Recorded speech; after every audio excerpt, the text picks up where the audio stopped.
Hi everyone, আজকে কিন্তু তোমাদের একটা স্পেশাল ক্লাস নিয়ে চলে এসেছি। স্পেশাল ক্লাস বলতে অবশ্যই সেটা কিন্তু ওয়েস্ট বেঙ্গল বোর্ডের বেঙ্গলি মিডিয়ামদের জন্য স্পেশাল ক্লাস, ঠিক আছে? সেটা কিন্তু অনলি ফর ক্লাস 12। ক্লাস 12 এর অ্যালডিহাইড, কিটোন, কার্বক্সিলিক অ্যাসিড। অবশ্যই আশা করি তোমরা চ্যাপ্টারটা দেখেছো, অর্গানিক কেমিস্ট্রির চ্যাপ্টার। এবার আমি পুরো প্রথম থেকে চ্যাপ্টার ধরে পড়াচ্ছি, সেটা বলছি না। এখানে কিছু স্পেশাল টপিক আছে, কিছু স্পেশাল যে রিঅ্যাকশনস গুলো আছে সেইগুলো আজকে আমি কয়েকটা ডিসকাস করব তোমাদের সাথে, এবং আশা করি তোমাদের এইচএস লেভেলের জন্য, বোর্ড লেভেলের জন্য ভীষণভাবেই এই রিঅ্যাকশনস গুলো ইম্পর্টেন্ট এবং তোমাদের হেল্প হবে কাজ, মানে তোমরা আরো ভালো করে রিঅ্যাকশনস গুলো যাতে মনে রাখতে পারো, সেই জন্য এই ক্লাসটা, ঠিক আছে? আজকে স্পেশাল ক্লাস। চলো তাহলে শুরু করি। আজকে যে টপিকটার উপর পড়াবো সেটা হচ্ছে অ্যালডিহাইড প্রস্তুতি। অ্যালডিহাইড প্রস্তুত করব কিভাবে, তার মধ্যে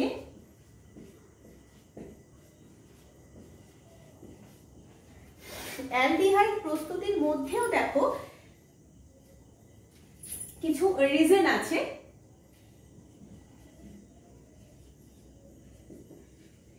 অ্যালডিহাইড যে প্রস্তুত করব তার মধ্যে কিছু নেম রিঅ্যাকশনস আছে যেগুলো ভালো করে তোমাদের পড়াবো বলে আজকের এই ক্লাসটা। সেখানে দেখো অ্যালডিহাইড প্রস্তুতি অনেকভাবে করা যায়, শুধু কি নেম রিঅ্যাকশন আছে তা নয়, কিন্তু নেম রিঅ্যাকশন গুলো তোমাদের কিন্তু খুব ইম্পর্টেন্ট, ঠিক আছে? সেই কারণে কিন্তু আগে ওইগুলো পড়াবো, তারপর বাকি যে রিঅ্যাকশনস আছে সেগুলো পড়াবো। তার মধ্যেই নেম রিঅ্যাকশনের মধ্যে আজকে কয়েকটা নেম রিঅ্যাকশন তোমাদের পড়িয়ে নেবো। দেখো ফার্স্টে আমরা কিভাবে করবো। দেখো ফার্স্ট অফ অল, এই যে অ্যালডিহাইড প্রস্তুত করব তার জন্য কি কি লাগবে আমাদের। অ্যালডিহাইড প্রস্তুত করতে গেলে আমরা অ্যাসিড ক্লোরাইড থেকে করতে পারি।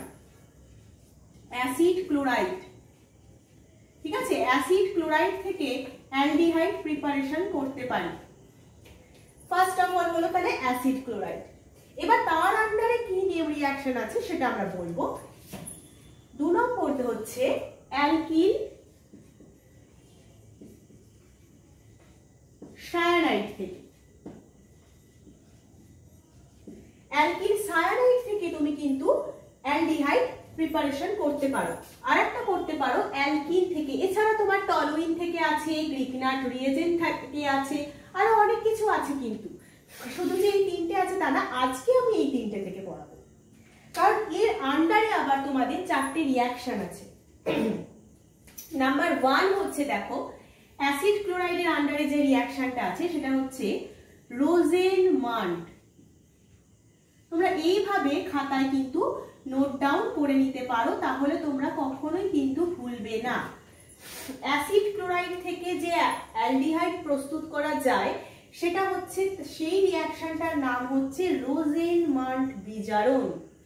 অ্যালকিল সায়ানাইড, অ্যালকিল সায়ানাইড বা অ্যারাইল সায়ানাইড থেকেও কিন্তু করা যায়। তার আন্ডারে যেটা আছে সেটা হচ্ছে আমাদের স্টিফেন পদ্ধতি। স্টিফেন পদ্ধতি। এবং অ্যালকিন থেকেও করা যায়। অ্যালকিন থেকে যে প্রসেসের মাধ্যমে তুমি অ্যালডিহাইড প্রস্তুত করতে পারবে তার মধ্যে 2টো রয়েছে। নাম্বার 1 হচ্ছে ওয়াকার পদ্ধতি, নাম্বার 2 হচ্ছে অক্সো পদ্ধতি। তাহলে তুমি টোটাল 4টে পেলে, তাই তো? টোটাল 4টে তুমি নেম রিঅ্যাকশন পেলে। নাম্বার 1 হচ্ছে যেটা অ্যাসিড ক্লোরাইড থেকে তুমি পাবে সেটা হচ্ছে রোজেনমান্ড বিজারণ। অ্যালকিল সায়ানাইড থেকে অ্যালডিহাইড প্রস্তুত করার পদ্ধতি হচ্ছে স্টিফেন পদ্ধতি। নাম্বার 2, অ্যালকিন থেকে যদি করো, তোমরা হাইড্রোকার্বনে অ্যালকিন, অ্যালকিন, অ্যালকাইন তো পড়েইছো, তো সেখানে জানো অ্যালকিন মানে যেখানে ডবল বন্ড আছে, ইথিন, প্রোপিন এরকম হলে সেটাকে ডবল বন্ড আছে, সেটাকে অ্যালকিন বলে। আর অ্যালকাইন যদি হয় ট্রিপল বন্ড থাকবে। তাহলে অ্যালকিন থেকে যদি অ্যালডিহাইড প্রস্তুত করা যায়, সেই তার মধ্যে যে 2টো পদ্ধতি আছে, একটা হচ্ছে নাম্বার 3 হচ্ছে ওয়াকার পদ্ধতি, এন্ড নাম্বার 4 হচ্ছে অক্সো পদ্ধতি, ঠিক আছে? এই হচ্ছে টোটাল 4টে পদ্ধতি।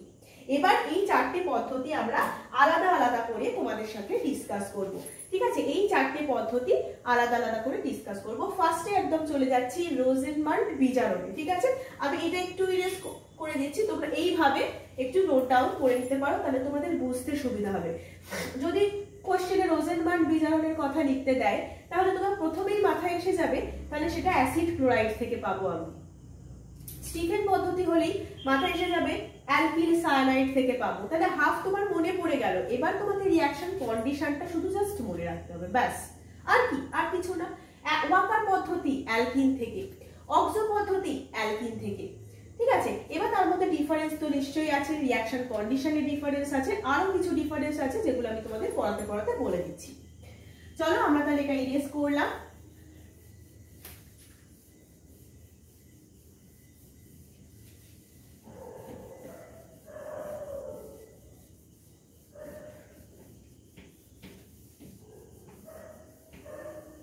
দেখো এবার ফার্স্ট একদম রোজেনমান্ড বিজারণে চলে যাচ্ছি।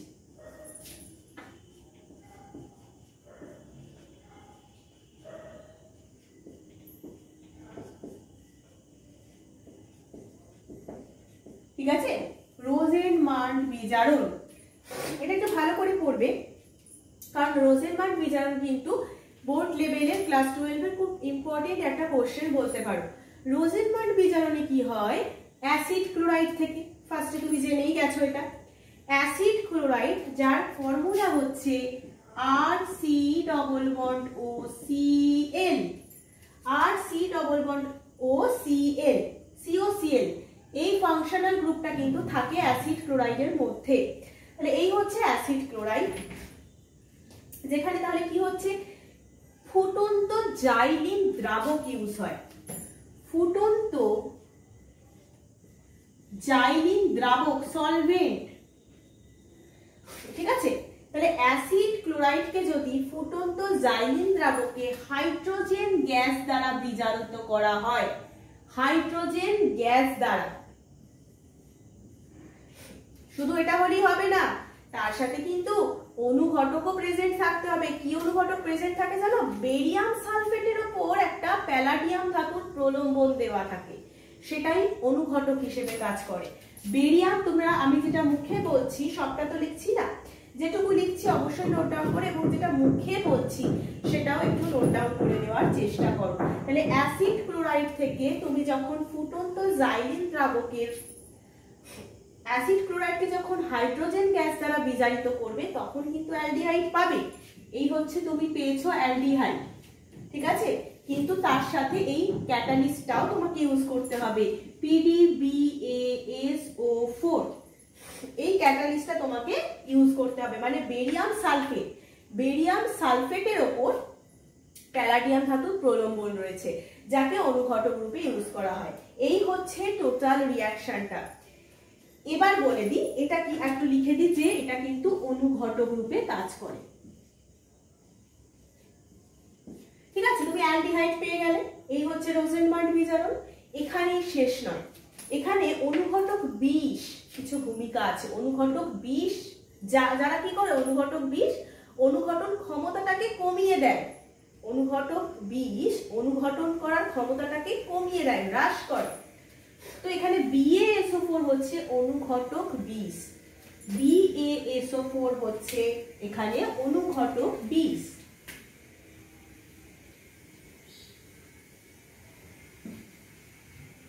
ঠিক আছে, এই অনুঘটক 20 কি করছে, এই প্যালাডিয়াম ধাতুর যে অনুঘটন ক্ষমতা তাকে হ্রাস করে। তার ফলে কি হয়, এই যে অ্যালডিহাইড তৈরি হচ্ছে সেটা সহজে পুনরায় আবার অ্যালকোহলে বিজারিত, কারণ অ্যালডিহাইড কি হয়, বিজারিত হয়ে অ্যালকোহলে রূপান্তরিত হয়ে যায় না।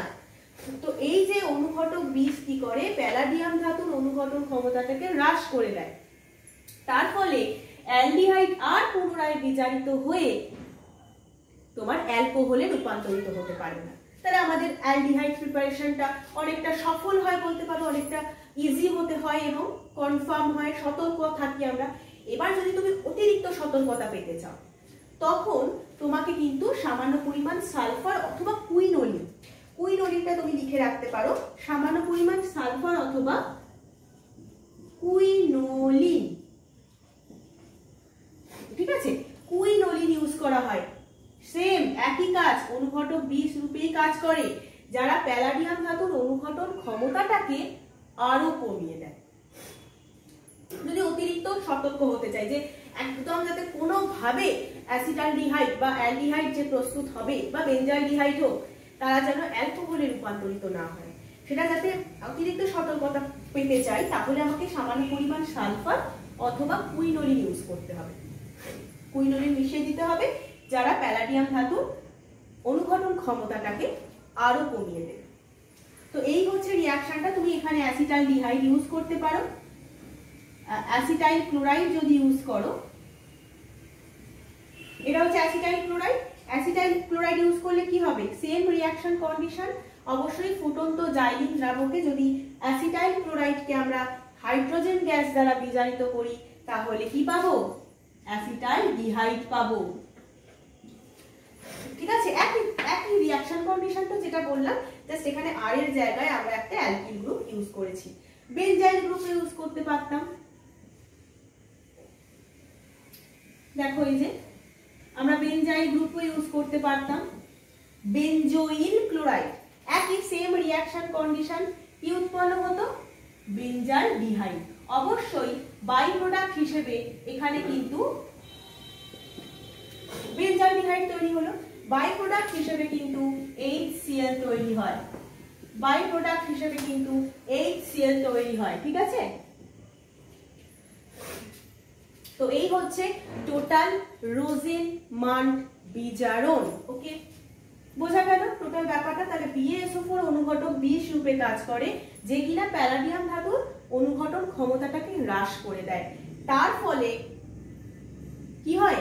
অ্যাসিটালডিহাইড যাতে আবার পুনরায় বিজারিত হয়ে অ্যালকোহলে রূপান্তরিত না হতে পারে, সেই জন্যই এটা এই প্রসেসটা করা হচ্ছে। ঠিক আছে, এবার যদি আরো সতর্ক হতে চাই, তার জন্য কি ইউজ করা হয় বললাম, সেটা হচ্ছে কুইনোলিন। কুইনোলিন এখানে ইউজ করা হয়। Acetyl chloride, benzyl chloride, acetyl chloride থেকে অ্যাসিটালডিহাইড তৈরি হচ্ছে, বেনজোইল ক্লোরাইড থেকে বেঞ্জালডিহাইড তৈরি হচ্ছে। সব রিয়াকশন কন্ডিশন কিন্তু এটা, এবং আবিষ্কারকের নাম অনুসারে রিয়াকশনটার নাম হয়ে যাচ্ছে রোজেনমান্ট বিজারণ। হচ্ছে এই হচ্ছে ওভারঅল রিয়াকশনটা। তো আমরা তাহলে নেক্সট রিয়াকশনে যাই।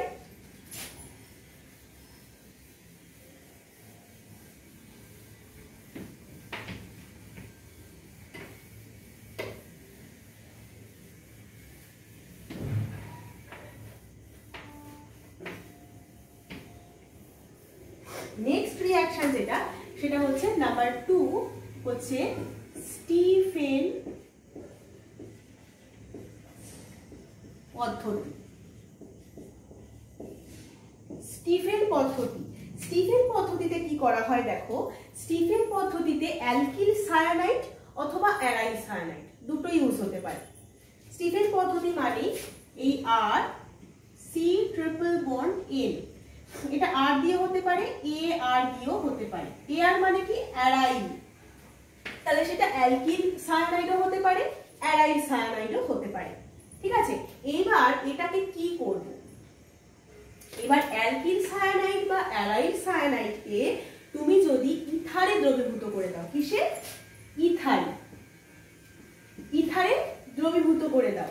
ইথারে দ্রবীভূত করে তুমি স্ট্যানাস ক্লোরাইড, ইথারটা তোমাকে যখন রিয়াকশন মানে লিখতে দেবে স্টিফেন পদ্ধতি, লেখা দরকার নেই, জাস্ট জেনে রাখো যে যখন তোমাকে ধরো 3 মার্কসের আছে কোশ্চেনটা, তাহলে তো তোমাকে থিওরিটা লিখে তারপর রিয়াকশনটা লিখতে হবে, তাই তো? থিওরিটা আগে লিখে নেবে, যেগুলো আমি ধরো মুখে বলছি, থিওরিটা লিখে নিয়ে তারপর তুমি রিয়াকশনটা লিখবে। যে অ্যালকিল সায়ানাইড বা অ্যারাইল সায়ানাইডকে ইথারে যদি দ্রবীভূত করে স্ট্যানাস ক্লোরাইড, অবশ্যই নামটা তোমাকে লিখতে হবে পুরোটা, স্ট্যানাস ক্লোরাইড প্লাস গাঢ় HCl চালনা করি, যদি বিক্রিয়া ঘটাই, তাহলে কিন্তু তৈরি হয়ে যায় অ্যালডিহাইড। তাহলে অ্যালকিল সায়ানাইড থেকে তুমি কিন্তু অ্যালডিহাইড পাচ্ছ, এবং অ্যারাইল সায়ানাইড থেকেও যদি তৈরি করতে চাও সেম রিয়াকশন কন্ডিশন লাগবে। এবার বলি 2 নম্বরে আমি H2O কেন লিখেছি, কারণটা এবার দেখে নাও। তাহলে এখানে আচ্ছা, এখানটা লিখে দিই যে আমাদের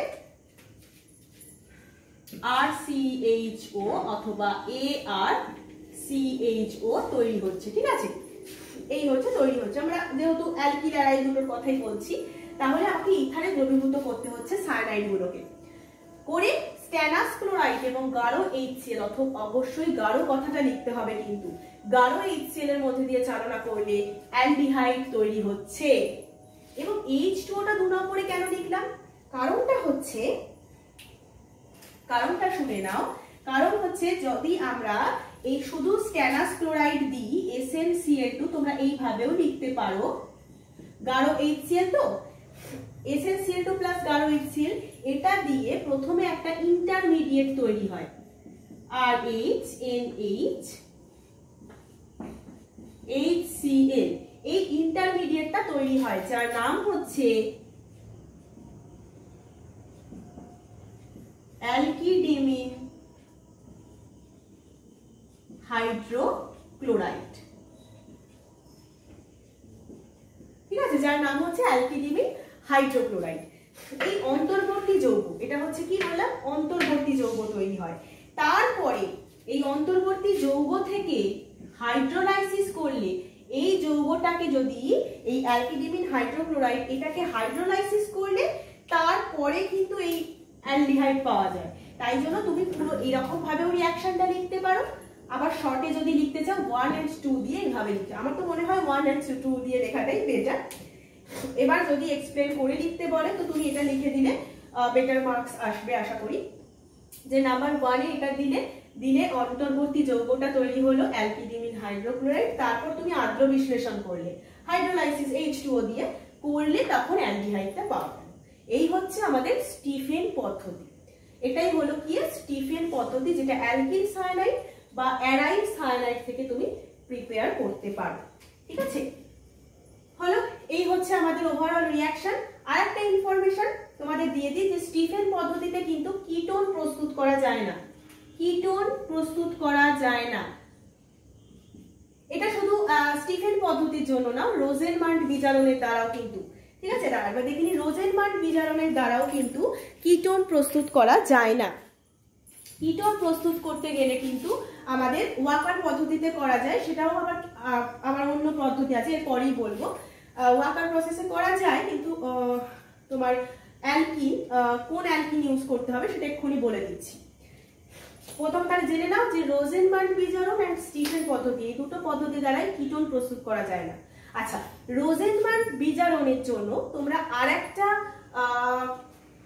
ইনফরমেশন নোট ডাউন করে রাখো।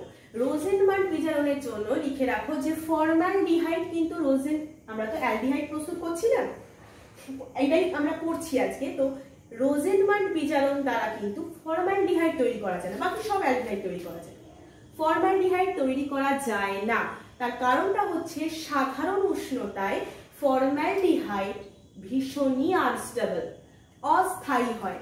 সাধারণ উষ্ণতায় অস্থায়ী হয় আমাদের ফর্মালডিহাইড, সেজন্য রোজেনমান্ড বিজারণ দ্বারা ফর্মালডিহাইড প্রস্তুত করা যায় না, আর কিটোন তো করা যায় না।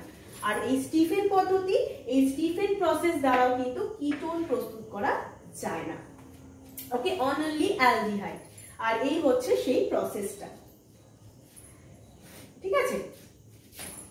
এবার আমরা চলে যাচ্ছি তাহলে আমাদের নেক্সট রিঅ্যাকশনে। নেক্সট আমরা করব ওয়াকার রিঅ্যাকশন।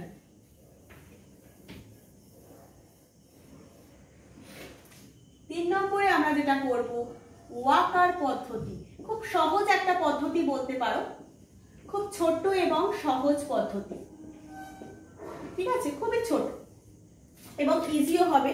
এখানে কি হয় দেখো, ওয়াকার পদ্ধতিতে অ্যালকিন থেকে, মানে অ্যালকিন থেকে তো আমরা দুটো পদ্ধতি পেয়েছিলাম, একটা ওয়াকার এন্ড একটা হচ্ছে অক্সো পদ্ধতি। তাহলে ওয়াকার পদ্ধতিতে আমরা ইথিলিন ইউজ করে দেখি।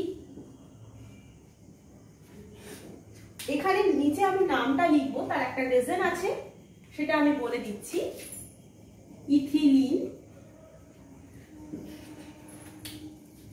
ইথিলিন থেকে দেখো আমরা কি করব, O2 এর উপস্থিতিতে অক্সিজেন বা তুমি বায়ুর উপস্থিতিতেও লিখতে পারো, অক্সিজেন লিখতে পারো বা বায়ুর উপস্থিতিও কিন্তু তুমি লিখতে পারো। তাহলে দেখো ইথিলিন থেকে কি করা যায় না, অক্সিজেন, বায়ু বা অক্সিজেনের উপস্থিতিতে লিখতে পারো সামান্য পরিমাণ CuCl2 মিশ্রিত আর কি PdCl2 দ্রবণের মধ্যে দিয়ে যদি ইথিলিন চালনা করা হয়, কি বললাম, PD palladium chloride, PdCl2।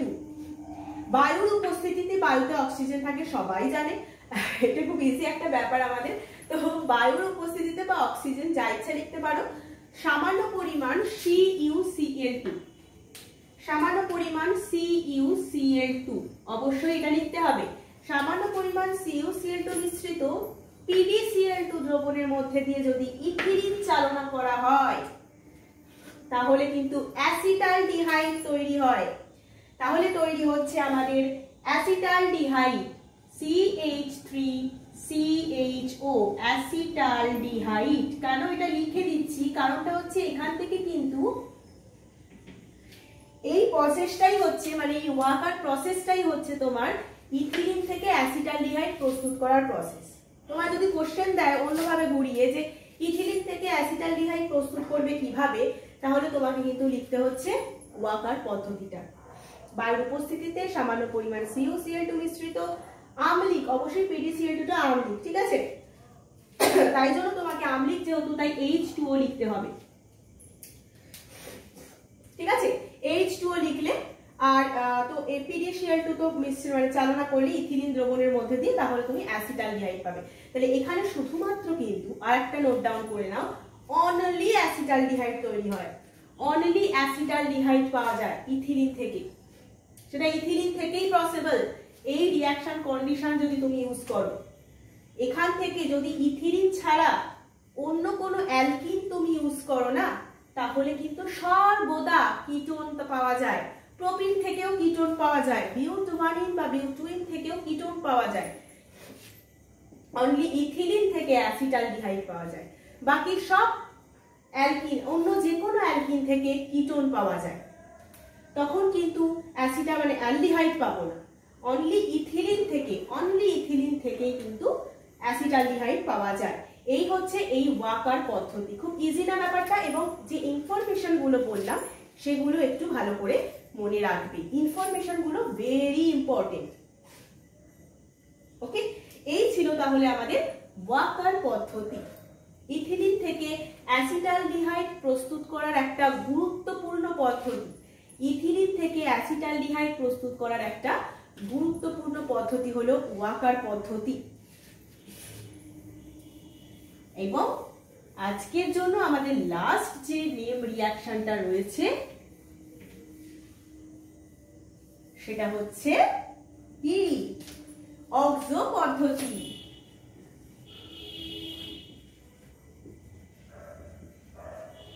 Oxo পদ্ধতি,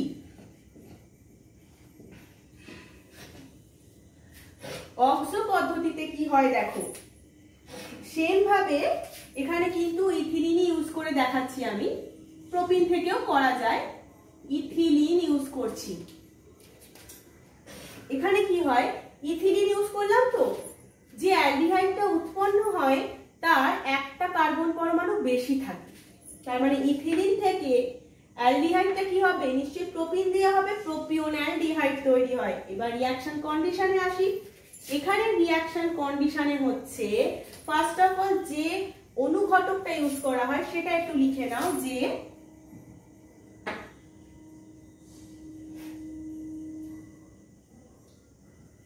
octa carbonyl dichloride, octa carbonyl ডাইকোবাইড।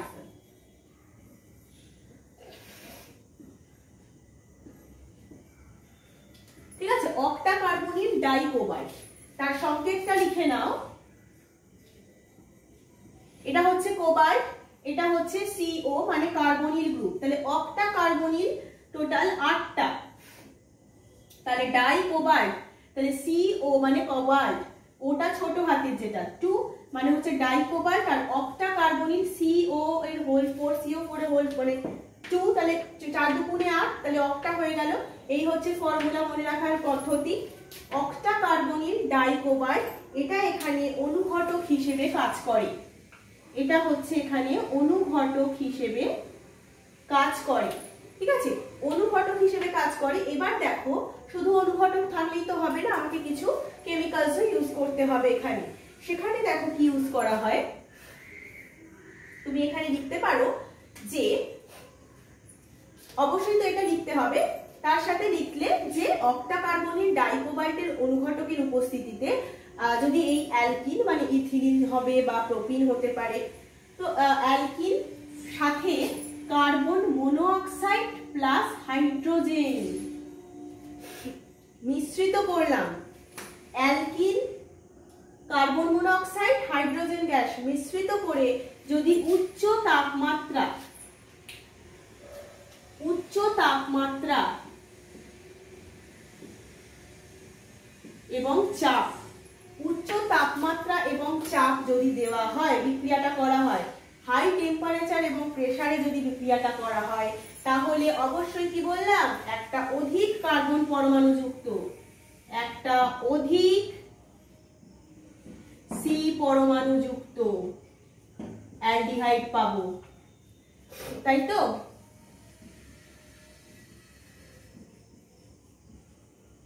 একটা অধিক কার্বন পরমাণু যুক্ত অ্যালডিহাইড পাবো, সেটা কি? প্রোপিওন aldehyde, CH3 CH2 CHO, CH3 CH2 CHO, এই অ্যালডিহাইডটা আমরা পেলাম। এখানে ছিল দুটো কার্বন, নাম্বার 1 and 2, এখানে হচ্ছে তিনটে কার্বন 1 2 and 3, একটা অধিক কার্বন পরমাণু যুক্ত অ্যালডিহাইড পেলাম, যার নাম হচ্ছে প্রোপিওন্যালডিহাইড, প্রোপিওন্যালডিহাইড, ঠিক আছে? তাহলে ইথিলিন থেকে তুমি প্রোপিওন্যালডিহাইড পেলে। যদি প্রোপিন ইউজ করতে সেম রিঅ্যাকশন কন্ডিশন, এই যে অবশ্যই এখানে তুমি মেনশন করে দাও, যেহেতু আমি এখানটায় লিখেছি তাই আর এখানে মেনশন করিনি, অবশ্যই কিন্তু এটা লিখতে হবে, অক্টাকার্বনিল ডাইকোবাল্টের কথা, অক্টাকার্বনিল ডাইকোবাল্টের কথা অবশ্যই এখানে মেনশন করতে হবে, যে অনুঘটকের উপস্থিতিতে হয়। উপস্থিতিতে কার্বন মনোঅক্সাইড, হাইড্রোজেন গ্যাস এবং অ্যালকিনকে মিশ্রিত করে যদি উচ্চ তাপমাত্রা ও চাপে বিক্রিয়াটা করা যায়, তাহলে একটি অধিক কার্বন পরমাণু যুক্ত অ্যালডিহাইড উৎপন্ন হয়। এই রিঅ্যাকশনেও সেম, এখানেও কিন্তু কিটোন প্রস্তুত করা যায় না, কিটোন প্রস্তুত করা কিন্তু এই রিঅ্যাকশনের মাধ্যমেও যায় না। তাহলে রোজেনমান্ড বিজারণ, স্টিফেন পদ্ধতি এবং আমাদের অক্সো পদ্ধতি, লাস্ট যেটা আজকে পড়লাম অক্সো পদ্ধতি, এই চারটে প্রসেসের মাধ্যমে কিন্তু কিটোন প্রস্তুত করা যায় না। আর রোজেনমান্ডে আরেকটা ছিল যেটা হচ্ছে ফর্মালডিহাইড প্রস্তুত করা যায় না, যেহেতু সাধারণ উষ্ণতায় ফর্মালডিহাইড অস্থায়ী হয়। আর ওয়াকার পদ্ধতি যেটা পড়লাম সেটা হচ্ছে কিটোন প্রস্তুত করা যায়, অবশ্যই সেটা ইথিলিন থেকে নয়, ইথিলিন থেকে অনলি অ্যাসিটালডিহাইড তৈরি হবে শুধুমাত্র। আর ইথিলিন ছাড়া অন্য যে কোনো অ্যালকিন যদি ইউজ করি তাহলে আমি কিন্তু সর্বদাই কিটোন পাবো। তো আজকে এই ছিল অক্সো পদ্ধতি, আমাদের লাস্ট টপিক, ঠিক আছে? তো প্রোপিন দিয়ে রিঅ্যাকশনটাও একটু দেখে রাখবে। প্রোপিন দিয়ে যেমন বিউট 1 and 2 দুটোই তৈরি হয়, তার মধ্যে বিউট 2 মেজর প্রোডাক্ট হিসেবে গণ্য করা হয় মার্কনিকভস রুল ওয়াইজ। তো এখানে হচ্ছে ইথিলিন থেকে প্রোপিওন্যালডিহাইড আমরা পেলাম, ঠিক আছে? ইথিলিন থেকে আমি লিখে দিচ্ছি এখানে ইথিলিন বলে, তাহলে বুঝতে সুবিধা হবে যে একটা অধিক কার্বন পরমাণু যুক্ত অ্যালডিহাইড পাচ্ছি। কোন প্রসেসে? তোমাকে কোশ্চেন দিতে পারে একটা অধিক কার্বন পরমাণু যুক্ত অ্যালকিনের থেকে একটা অধিক কার্বন পরমাণু যুক্ত অ্যালডিহাইড তুমি কিভাবে প্রস্তুত করবে? যে অক্সো পদ্ধতি, ঠিক আছে? এই হচ্ছে টোটাল প্রসেসটা আজকের অ্যালডিহাইড প্রস্তুতি। এবার নেক্সট আরো রিঅ্যাকশনস রয়েছে, নেম রিঅ্যাকশনস, যেটা তোমাদের আরেকটা নেক্সট ক্লাস করব, সেটাতে ক্লিয়ার হয়ে যাবে, ঠিক আছে? চলো তাহলে bye, thank you so much.